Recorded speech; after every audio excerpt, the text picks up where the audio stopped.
Let me ask you, if God could do a grade A supernatural miracle in your life right now, I mean the kind that can't be explained away by skeptics or scientific reasoning, if God could do that for you, what would it be? A relationship? A health issue? Finances? Well, have you got it? Today we're going to talk about Jesus, miracles, and you. Stay with me.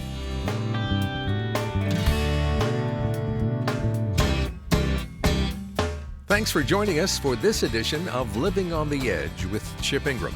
Living on the Edge is an international teaching and discipleship ministry featuring the Bible teaching of Chip Ingram. I'm Dave Drury, and today Chip continues his series, Jesus Unfiltered, with Volume 2, Follow. In this message, he tells us that while many of us think of God as a great miracle worker in ancient history, the fact is He's the great God of miracles today. Well, just before we get started, let me encourage you to try using Chip's message notes while you listen. They're a quick download when you go to livingontheedge.org and click Listen Now, or tap Fill in Notes on the app. Okay, if you have a Bible handy, open it now to John chapter 6, and let's join Chip. Well, welcome to Jesus Unfiltered. We're in a journey through the book of John, and in the first 5 chapters, we looked at what does it mean to believe. In chapter 6, there's a big shift. Jesus' popularity is at its absolute apex. And in chapters 6, 7, 8, 9, and 10, the shift is going to be from not will you believe in me, but will you follow me? And one of the big things that's going to turn is a miracle. The feeding of the 5,000 is the only miracle that all 4 gospel writers write about. It's the most important miracle of all that he does, save the resurrection. Let me ask you a very personal question. If God would do a grade A supernatural miracle, I don't mean like a little help, I mean a break the laws of nature, intervene in your life personally, that there's no explanation except God supernaturally intervened for you, what miracle would you want him to do? Might be a health issue, might be a relationship, might be finances. What would you really want him to do? What is that maybe one thing that you would say, boy, if God did that, then... Because we're going to learn what it looks like to follow, and we're going to learn that miracles are really important, but they have a very clear purpose. And sometimes we don't know what the purpose is. I'm going to ask you to do something. We're going to jump right in. If you would open your Bibles to John chapter 6. The passage goes something like this. Miracle number 1, feed 5,000. Miracle number 2, Jesus walks on the water with his disciples. Major rebuke by Jesus to a large multitude about why they are following him. And then it's followed by a very long and important message that part of it is really hard to understand. So let's start with the miracles, and by the time you see it all, you'll begin to understand what it really means to follow Jesus. Notice the context here. John 6, sometime after this, Jesus crossed the shore to the Sea of Galilee, that is the Sea of Tiberias, and a great crowd of people followed him. Why? Because they saw miraculous signs that he performed on whom? The sick. Then Jesus went on the hillside and sat down with his disciples.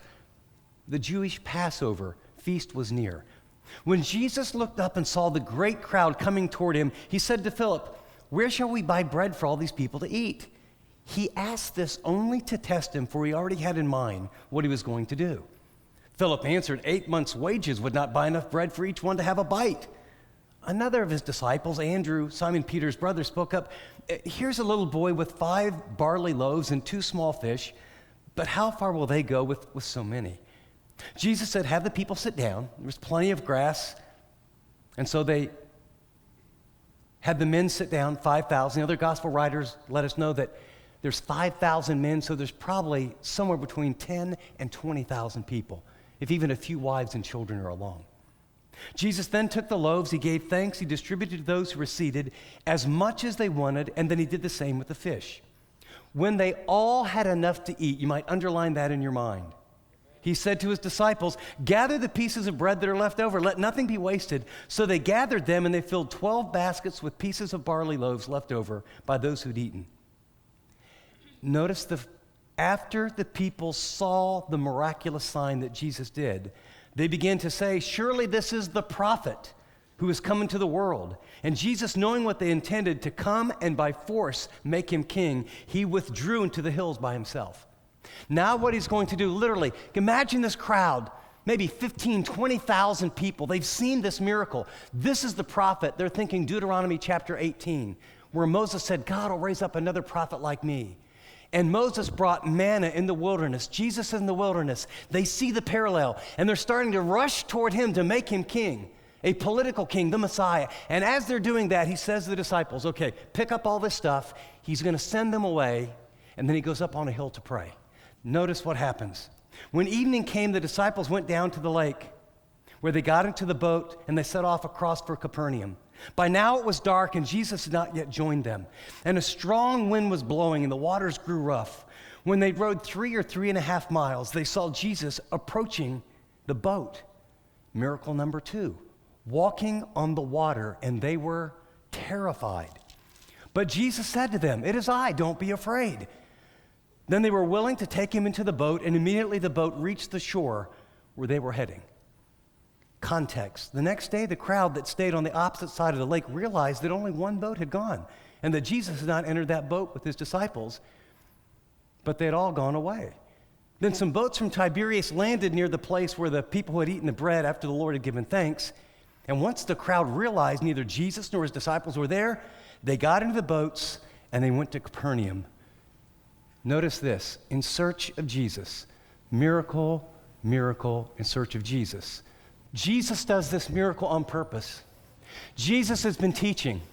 Before he's over in Jerusalem, the Jewish rulers are giving him a hard time. He's declared clearly he's the Messiah. He's taken the disciples off. They went on a little trip over here to Caesarea Philippi, and it's where a place where there's all these different gods and false religions. And there Peter, months earlier, very shortly before this event, said, you're the Christ, the Son of the living God. So the disciples believe he's the Messiah. Crowds and throngs. Now he gets out of Jerusalem because it's getting dangerous because they're trying to kill him, if you remember. And now he looks out and there's throngs of crowds. And I mean, he's a rock star of rock stars. It is crazy. He's gone viral. People are tweeting about him. He's Facebooked everywhere. I mean, literally, it's in of his day. And now they're crowding, and they've got this expectation. The king has come. And in their mind, that means he's going to overthrow Rome. We'll make him our king. He'll pull down the Romans. He'll set up a utopian society. This is their mindset of what they want in a Messiah. He's going to make my life work out now. Now he's going to talk, and he's going to have his disciples understand who he is. And you'll notice on your notes, there's some different reasons why miracles occur, and I want to just give you these sort of theologically, because God still does miracles, but he does them for a purpose. Miracles are never an end in themselves. Jesus performed miracles to authenticate his identity. Remember, he claimed he's God. These kind of miracles, healing the sick, raising people from the dead, it authenticated his identity. It authenticated his teaching. He had wild teaching. The Father and I are one. If you've seen me, you've seen the Father. I'm the only way, the truth, and the life. And then he raises someone from the dead, or he feeds 4,000 over here and 5,000 over here. Miracles also reveal Jesus' heart. He had this power, but how did he use it? The poor were helped. The lame walked. The blind would see. A destitute parents in agony, their little girl has died, and he speaks and raises her from the dead. A widow is going through a town with her only son, and he's in a coffin, and he's died. And Jesus, moved with compassion, touches the coffin and raises the boy from the dead. These miracles reveal a heart of compassion and concern. Or he's with his disciples, and there's a storm, and they're ready to capsize, and he speaks to the wind, and he speaks to the waves. And or there's a demoniac filled with power and no one can restrain him. And Jesus speaks his words and he's clothed and in his right mind. Miracles authenticate his identity, his teaching, his heart, and his power. And it did this one last thing. Did you notice in the opening passage? A great multitude, they drew crowds. Even today, right? When people hear about something supernatural, everyone flocks to know, could this really be God? And so he has these large crowds, but now what we're going to find is he's been teaching. And if you could study this entire chapter very carefully, there'll be grace, truth, grace, truth, grace, truth. And now what he wants them to understand is not everyone is following Jesus for the right reason, and not everyone really gets what it means to be a follower. Let's get a couple of the lessons from the miracles. The sign in the feeding of the 5,000 is 5,000 adults and families are fed. The barley loaves, really, don't think of a loaf of bread. Think of a little piece of pancake about this big. The 2 fish, don't think of like, a couple big ones. They're a little, this word is maybe a little bit bigger than a sardine. It was probably pickled and dried. And so he takes the resources of one tiny little boy, feeds 5,000 plus their families. And then he has the disciples do something that's very important. The word for basket here isn't a small basket. It was a large basket with a top like this, and they would often carry it with them. After he does this miracle, those followers who will change the world are each carrying a basket full of pieces of bread, and all of them, hours before, saw these 3 little pancakes and a couple little fish. And they're learning something about Jesus. And it probably didn't miss their thinking that there were 12 baskets full, and he's the Messiah to Israel, and there's 12 tribes, and he's the bread of life, he's the source, he's the answer. All these claims are true, not only for them, but to fulfill all God's promises for the nation of Israel. Now, I don't know if you've ever been a leader, but if you're a leader and thousands of people are following you, and these are your key 12 men that are going to take it on, and they start to take you by force, this is not a healthy situation for your followers. And so you send them on ahead. Now, what you need to understand is that the Sea of Tiberias, they call it a sea, it's not really very big, and there's mountains around it, and when the sun goes down, the cool air and the water often will cause very, very choppy, high, strong winds. These are professional fishermen, and notice it says they're rowing. And so their back is there. Here's the map, right? Here's North Capernaum is over here, and there's a synagogue where he's going to give a message.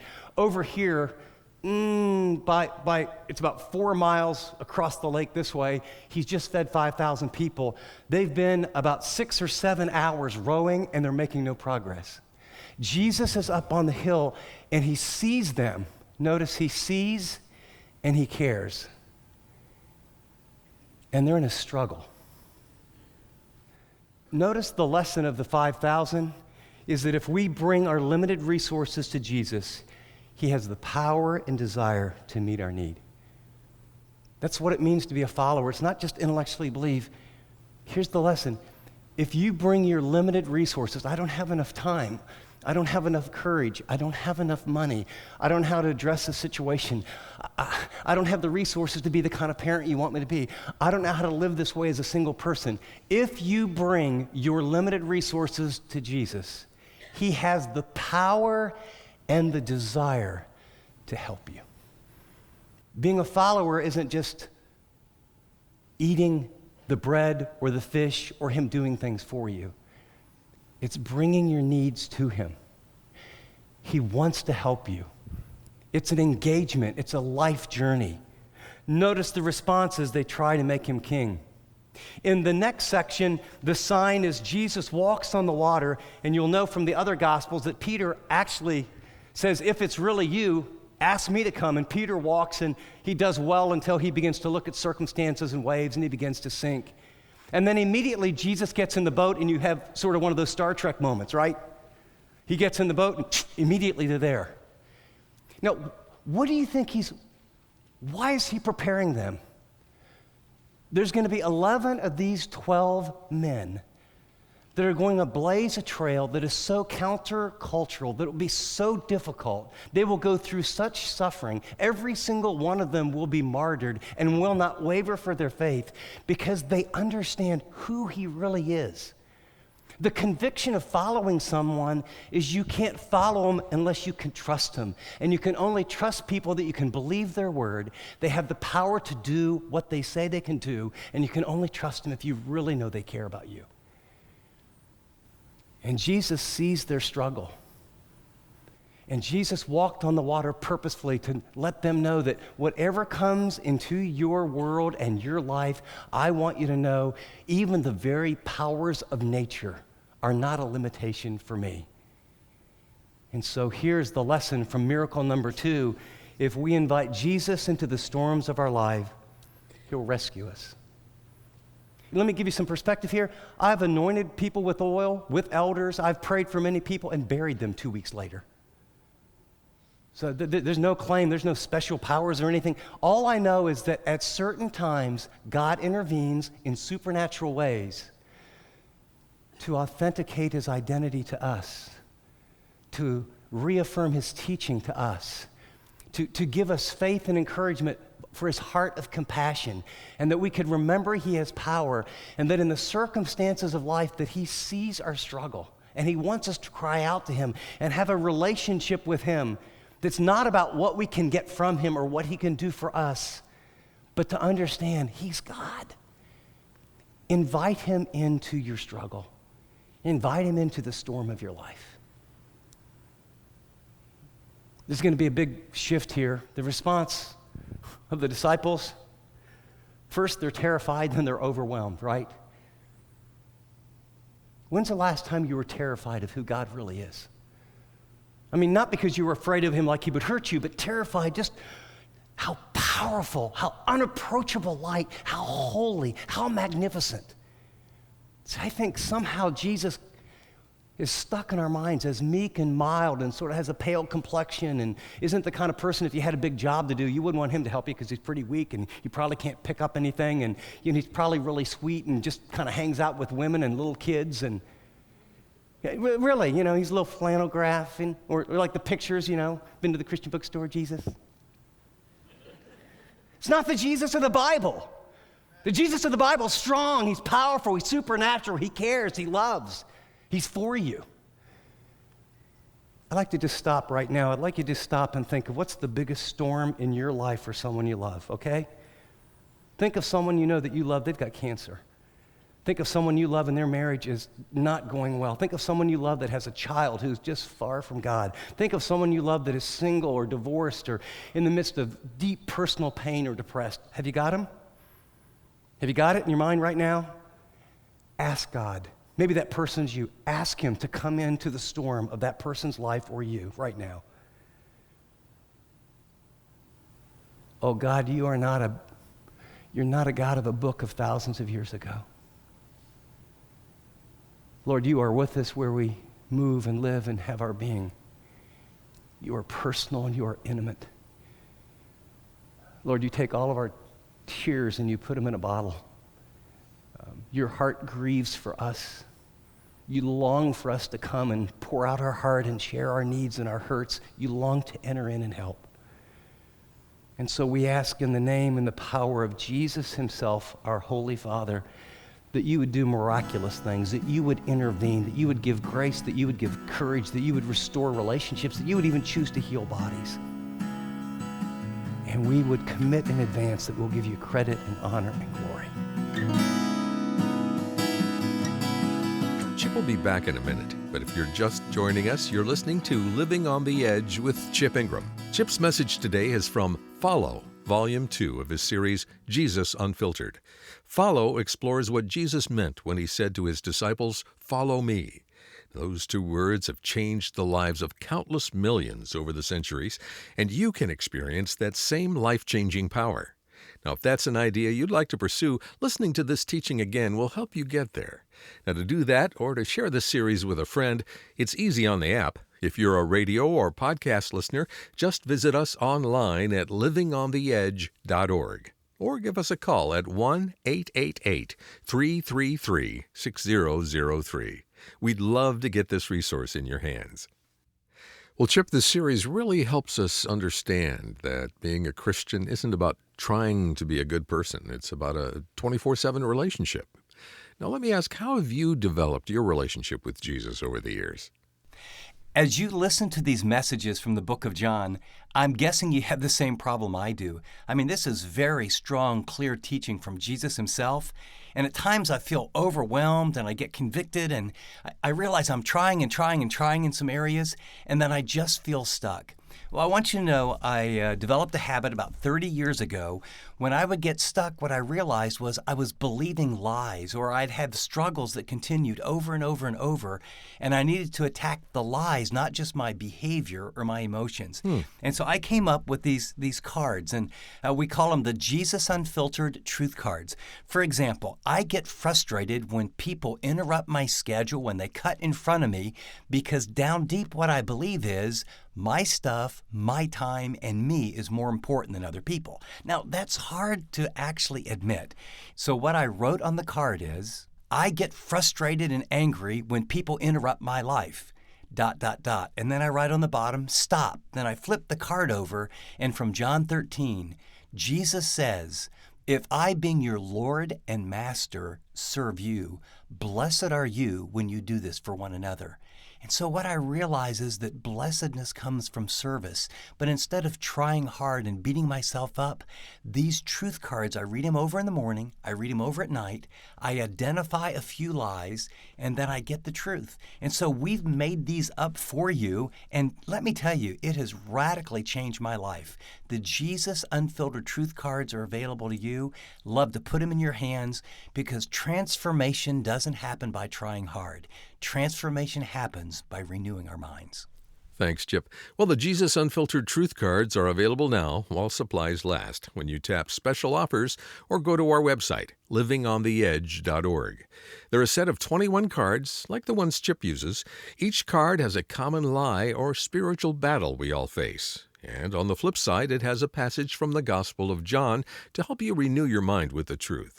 Now, whether they're for you or someone else, order your set of Jesus Unfiltered Truth Cards and get free shipping by calling us at 1-888-333-6003, tapping Special Offers, or ordering online at livingontheedge.org. Well, now here's Chip with his application. As we wrap up today's program, let me ask you, if you could ask God for a miracle, I mean a bona fide, grade A, supernatural miracle, what would you ask Him for?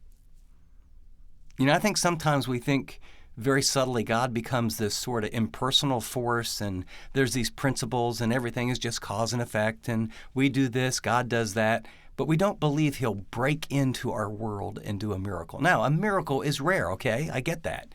But what would you really ask Him for? And, you know, I've seen a handful of times where I have seen God intervene in ways there is no scientific, rational explanation. It is just an intervention of God. I remember one lady was listening to the radio, and I was teaching similar to this, and she had this health issue that had been going on and on and on and on and on. And she just heard it, and faith kind of met the Word of God. And she said, God, I'm going to ask you for this. And God intervened. He healed her miraculously. I've prayed for lots of people, and they weren't healed. But this particular case, I remember praying for a young woman with a brain tumor. And literally the next day they did the scan. It was gone. So all I want you to know is that God does intervene. Ask Him. Seek Him. But you can't manipulate Him. The very chapter that you study here is people were following Jesus to get the miracles and get the food. In other words, what they wanted is to use Jesus. He's not a self-help genie. He's the God of the universe. But let me encourage you to plead your case, seek Him with all your heart, and then entrust that He may deliver you out of something with a miracle. He may deliver you through it and give you grace just to keep on going. Or He may teach you something that He really wants you to learn. But I think God is pleased when we come boldly in faith and ask. Well, just before we close, I want to say thanks to those of you who are giving regularly to the ministry of Living on the Edge. Your monthly contributions help us plan and make commitments we couldn't do otherwise. So you're making a huge difference helping other Christians live like Christians. Now, if you're enjoying the benefits of Living on the Edge but aren't yet on the team, would you think about joining today? You can set up a recurring donation by visiting our website, livingontheedge.org, or just by giving us a call at 1-888-333-6003. And thanks for doing whatever the Lord leads you to do. Well, until next time, this is Dave Drury saying thanks for listening to this edition of Living on the Edge.